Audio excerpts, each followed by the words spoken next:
Hello and welcome to Literati, the space where stories breathe, words take flight, and imagination reminds us that courage isn't always loud, but it is always alive. Today we're joined by a voice that has redefined what it means to write from the margins and still reach the world. Fierce, blended and unforgettable, as well as very tender.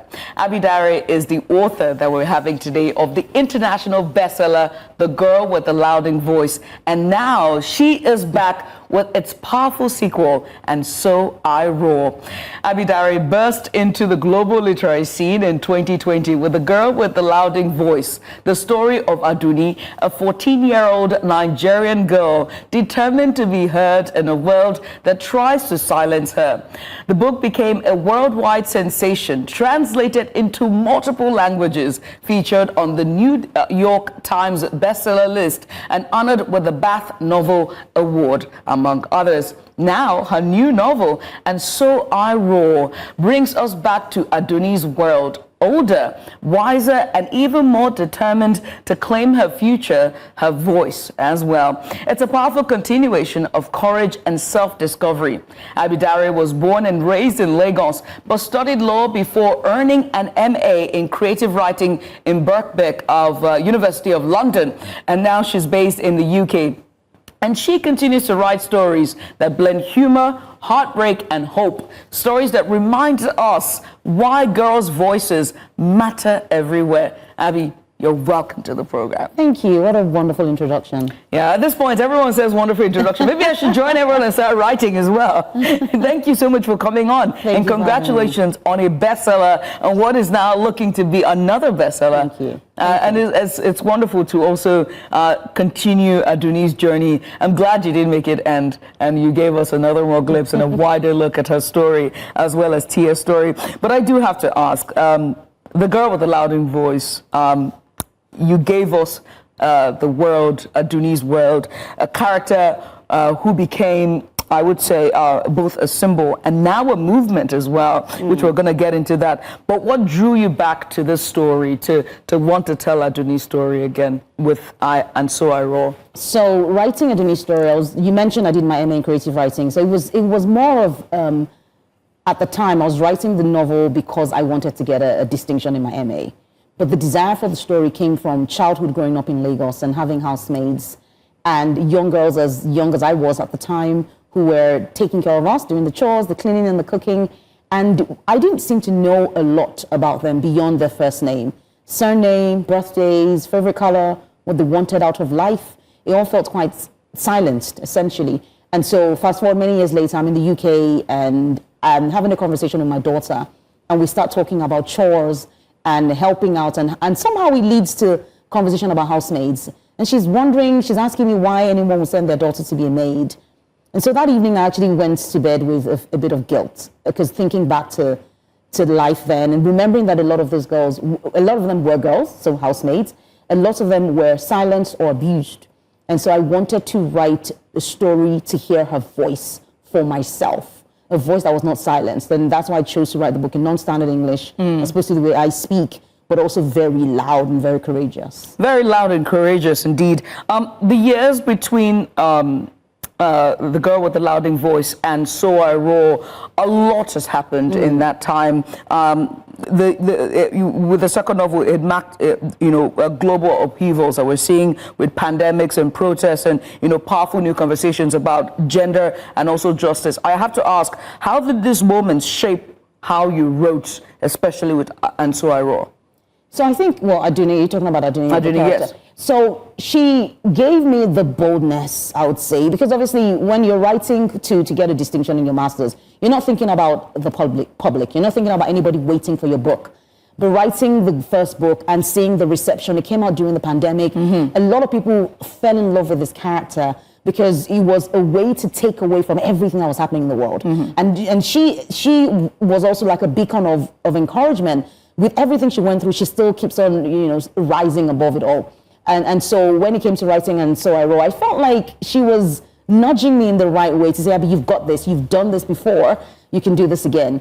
And I think I had a lot of encouragement from her in a very weird way. I always say that it felt like she was sitting on my shoulder and just whispering, "You've got this." And of course, this book talks about climate change, and she felt like she, as a character, gave me that desire and that push to be bold enough to talk about a theme that needs to be talked about, especially within Africa. We contribute the least to the issues affecting the climate, but we're suffering. We're suffering, the brunt of it. Yes, so, we bear the brunt of it. So the courage to write things like that, I borrowed a lot from Adunni. Her courage gave me the courage. And as we're talking about courage and Adunni's voice, I also do have to talk about, you capturing Nigeria's contradictions so vividly. And I think we were talking about this just at the dressing room. The laughter, the loss, the middle class, the upper middle class, the gaps that divide us.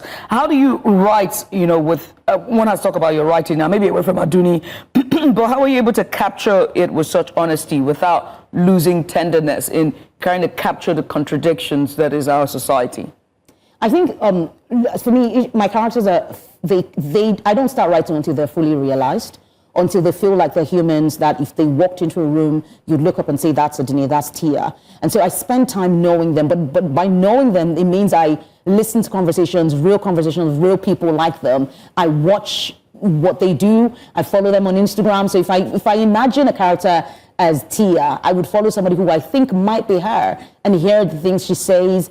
And that allows me to, write their stories with dignity, especially when I'm writing poverty, right? It's important for me to ensure that there's a certain level of dignity and respect to the story about people from underserved communities, because they have very rich lives and that should be honored. But the same thing when I'm looking at privilege as well. I see that, we see privilege and we think they have it all together, but they don't. And so showing that and just at the same time preserving the contradiction, like you say, it's really about getting to know my characters and doing the work. The language you used for Adunni's voice is by far one of the most distinctive that we've seen. Another that was very distinctive was Chimamanda Ngozi Adichie's the character now, the houseboy in Half of a Yellow Sun. But now we see this with Adunni as well. Very distinctive, but also a broken English, pidgin English in some variation.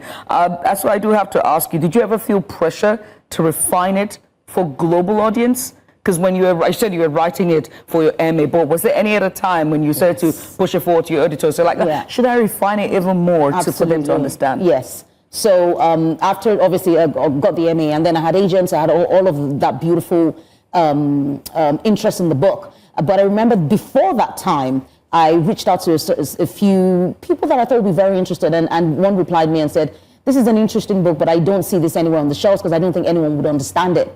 Then I also remember another conversation I had with somebody who is very well respected, who said to me, this might work for those of us that speak English, but it being translated, they didn't see how it would happen. And it's interesting that it's now been translated into many languages, and the translations are actually broken versions of the languages. So it's written, the Italian version is broken Italian, the Chinese is broken Chinese. So it's interesting to see that they've had to make it happen somehow. So yes, it was challenging, but I think she's so loved. Yeah. And that makes it work somehow.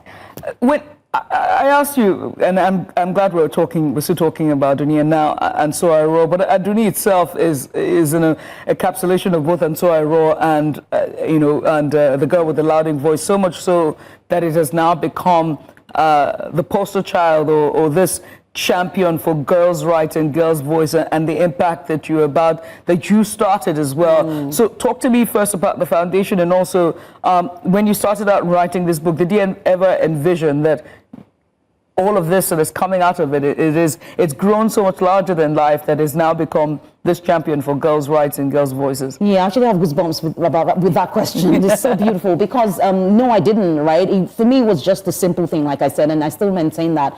But then to see what has come out of it, the Louding Voice Foundation, which, where we want to empower young girls, but just, also the collaboration we've done with the Ovie Ebrume Foundation, and to take the girl with Louding Voice to stage, and to see Adunni, the real life Adunni, right, captivate the audience in the way she has done. It's so amazing. But not even just young girls, but even women. I've had women say to me, they have everything they want, so to speak, but there's certain things in their lives that they're still chasing, right? And so the Adunni courage, they talk to me about Adunni as if she were real.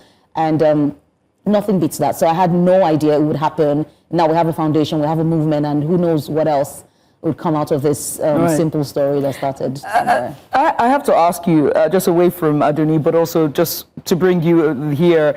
You straddle between two worlds, and that's Nigeria and the United Kingdom. I wonder if you ever feel that sense of double consciousness or toying in between both societies. Do you ever feel torn or like being in the middle? Yeah, well, I mean, with these two books, I was very, very clear that I wanted to tackle what was close to my heart, which is the girl child and her voice, and giving her an opportunity to speak, especially girl children from underserved communities. So once those were done, I think it then became quite obvious to me, because there are a lot of issues with living in diaspora as well as a black woman. And so, yes, but I think I know how to put them in a queue. Let's do this first, because this is really important. I mean, that's also really important, but let's start with that and then move. So I think for me, they're in a nice queue and is a matter of priority. So would you say that your dual identities have been able to inform your imagination as well as your writing when it comes to a sense of belonging and and where the matters lie? Absolutely. You see that in Tia as a character who. So I was going to get into it. Yeah. So she's kind of like me. Because I was going to ask, is Tia like you? She's kind of like me, who thinks you can save the world with Google Maps. And I don't think I can save the world with Google Maps, but you turn up somewhere and you think everything has got to change. No, you can't change everything by just appearing on scene. You have to study the people, respect them, understand why they're doing things a certain way, and see how you can change. And I think some of us from the diaspora, from abroad, we come to Nigeria and we think, oh, okay, nothing works and we can fix it. And you can, but chill. It takes time. It takes time. You gotta study. Understand the people, and so Tia kind of represents that, right? And that's the way I see it. And beautifully captured. Although that's not the language she used, but I'll let you go. We take a short break here at this point. When we return, we'll turn from the page to the person. We're going to be exploring the creative process, the discipline, and the emotional labor behind Abi Daré's storytelling. Stay with us. Don't go anywhere.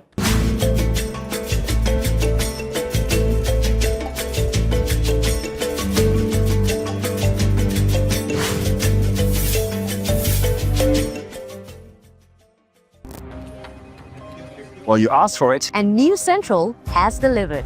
You asked for it. And News Central has delivered. You asked for it. And we delivered. You asked for it? Now you've got it. Yes, News Central is live on GoTV Channel 23. Get the latest news and headlines from Nigeria and across the world. With GoTV, News Central gives you major stories and breaking news on politics, business, sports and entertainment at your fingertips. Welcome to fearless reporting like no other. You asked for it. And now you've got it. News Central on GoTV Channel 23. As the world winds down, the truth is just beginning to unfold. Stories tonight. ICRC mourns rising spate of kidnapping in Nigeria's north. We need electoral reforms. The way it worked now did not work for us. Join us tonight at 9 p.m. where we bring the world to your screen with clear and incisive reports. Tonight on News Central, every story counts.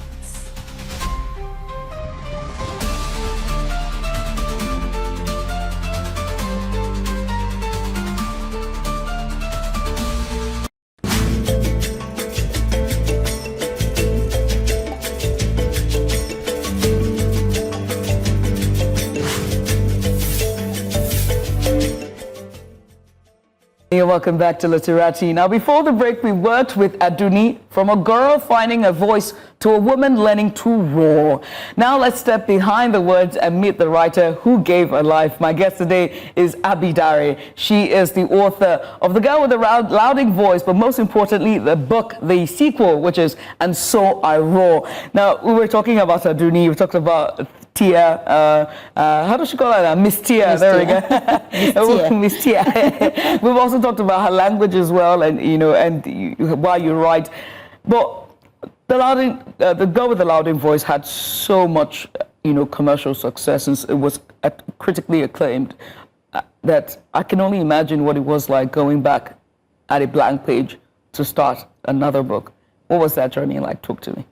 Oh my gosh, that's such a great question, because I remember thinking that it would be a very easy thing to do and facing the blank page and really struggling. So I had a lot of teary moments. I cried quite hard because I thought I could never do it again. I wasn't sure what I was doing. I actually did write a story that went nowhere. So I did get to the end of a book and having a really, really hard conversation with my team of publishers and saying, I don't think this is for me. And so then going back to the drawing board, and that takes a lot of humility to be able to realize that for each book, you have to start the process again, you have to do all the work. So it wasn't an easy thing, it was really hard. And I think part of it is, and I've seen that with a lot of writers that have their debuts being successful, they struggle really hard with that expectation. They think people are waiting for the next book. The truth is, people may say they're waiting, but they're getting on with their lives. So get on with yours. And it's easier said than done, but I had to get to that point where I had to sort of go back and say, this is about the story. It's not about the people for now. Finish the story, then the people can sort of follow. So yeah, it was really difficult, really challenging. So what was the magic? Was it you dismantling the imaginary pedestal, or was it music, or was it just throwing yourself in the chaos? Prayer helped. It's a little prayer, like God. Was it retreat? Did you go on any writing retreat? No, I didn't. Right, I didn't.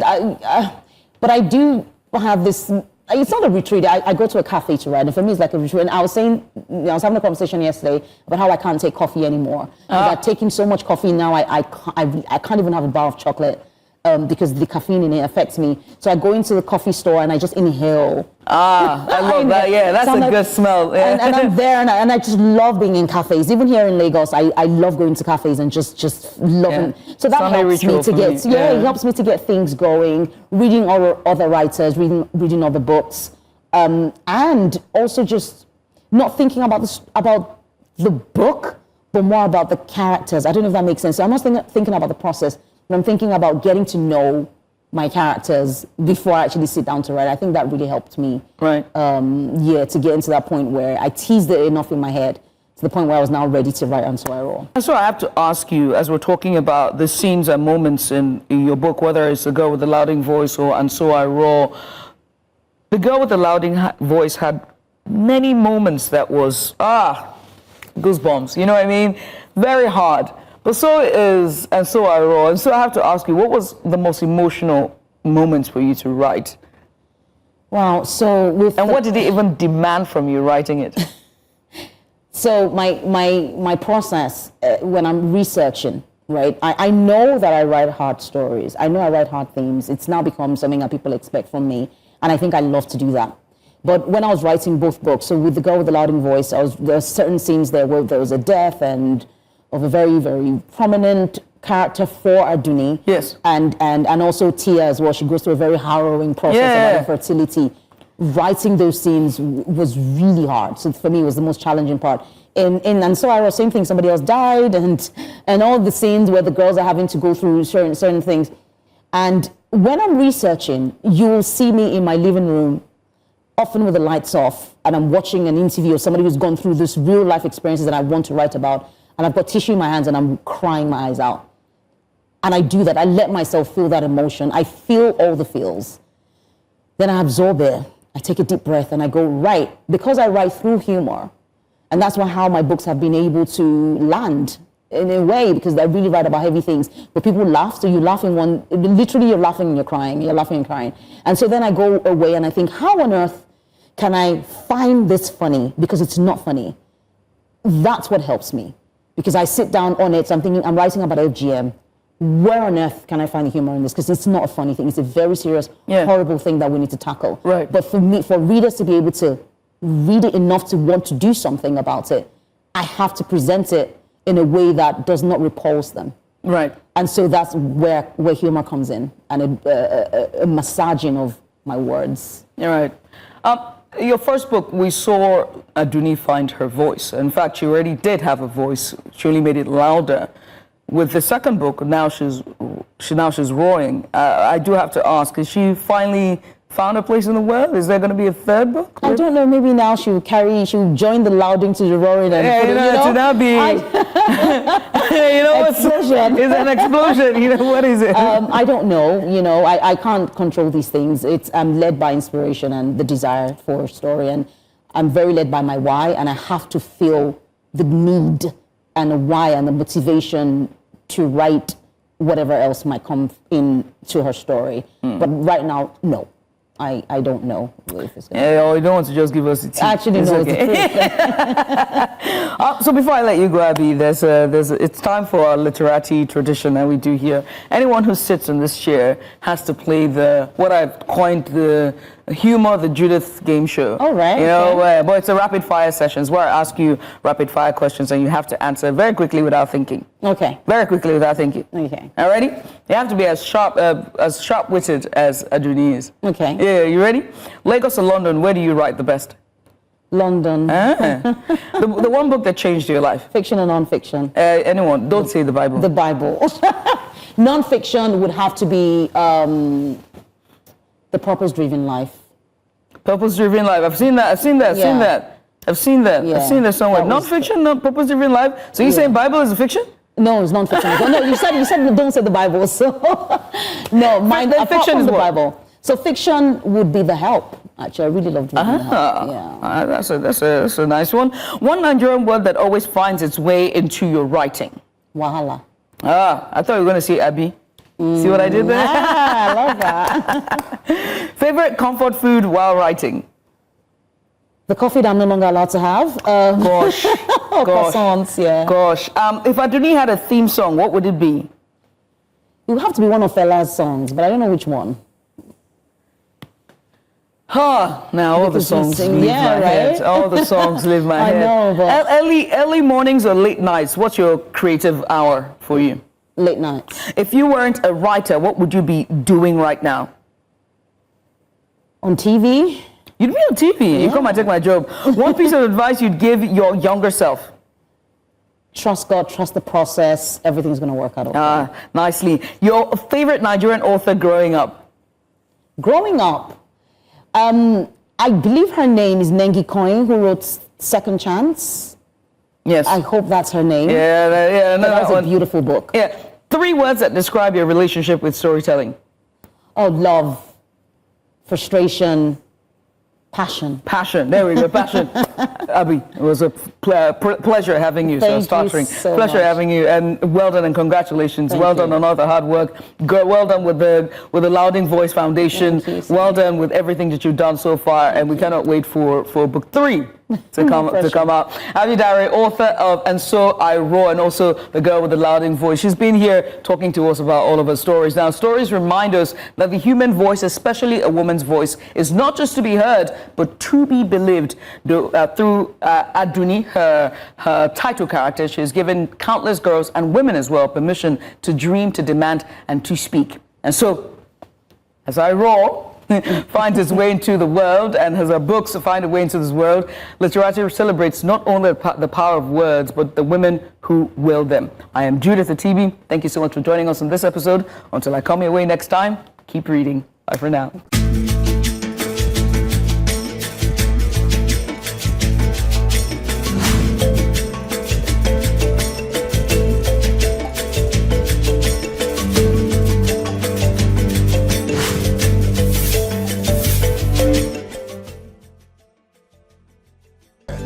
News Central TV, with stories that put Africa first.